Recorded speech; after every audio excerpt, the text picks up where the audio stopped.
I belong to you. Hi guys, Kelsey here again. Welcome back to my channel. So if you watched the last video, that was my recap and review of Season 2, Episode 6 of Organized Crime. And now I'm back with another video. I'm going to be recapping SVU this time. So this episode is Season 23, Episode 7, titled They'd Already Disappeared. So I'm going to give my quick little recap, and then I will share my thoughts on the episode after. So in this episode, we get to see this teenage sex worker. She disappears, and her sister, she comes to SVU all worried because she hasn't seen her sister. So they immediately get down to it, trying to find out what's going on.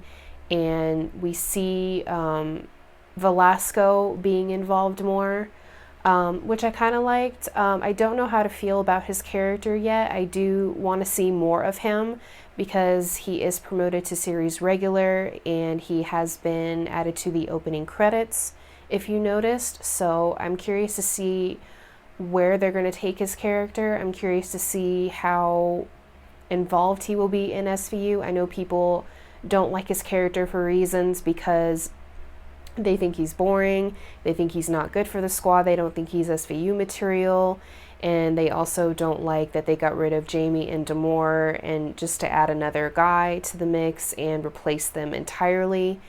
But I do kind of see where they take Velasco this year. I'm hoping, he'll be more involved, but we'll see what happens with what they have in store for him and what the writers want to do with his character. So we'll see what happens.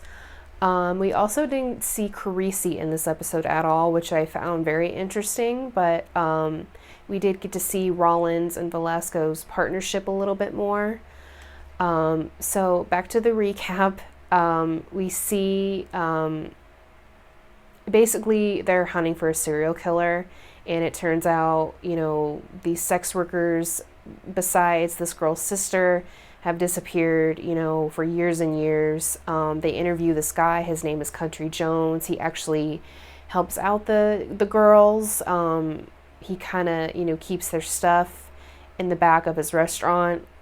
He's not really helping them. He's watching them, but he also does take them to their locations where they're meeting these men. They do think he's a suspect. I didn't see it at all, but yet Finn and Benson kept interrogating him, and I felt really bad for him because he kept saying he didn't do it. I was watching it. I knew he didn't do it. He didn't look like the guy who would do something like that. That was my vibe I got. But then Rollins and Velasco, they hunt this abandoned building, and this kid named Jamal says, "Oh, did the vampire come out? There's vampires at night." And we did get a little Buffy reference from Velasco, which I thought was pretty funny.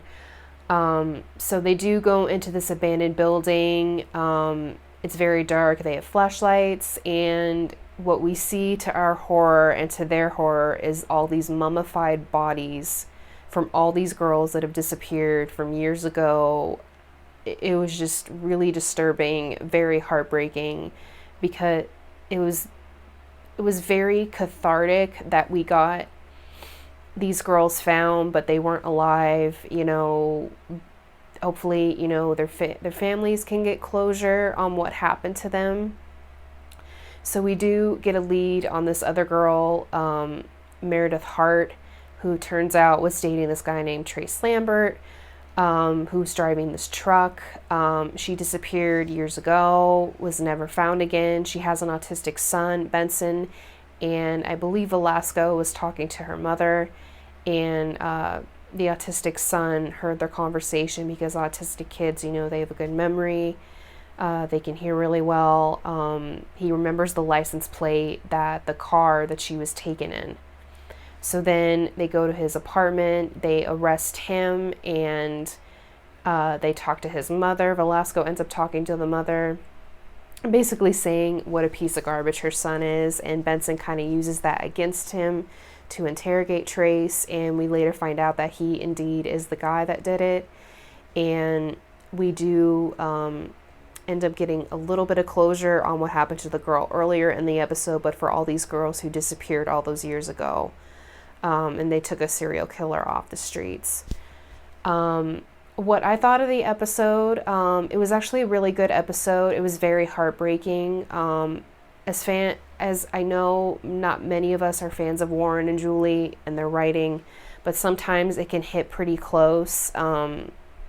Their stories and their writing can be pretty impactful. I thought this was pretty impactful, in my opinion, to bring attention, to all these girls, all these women, what they're doing with their bodies and with these men, but just to give more attention on the subject matter.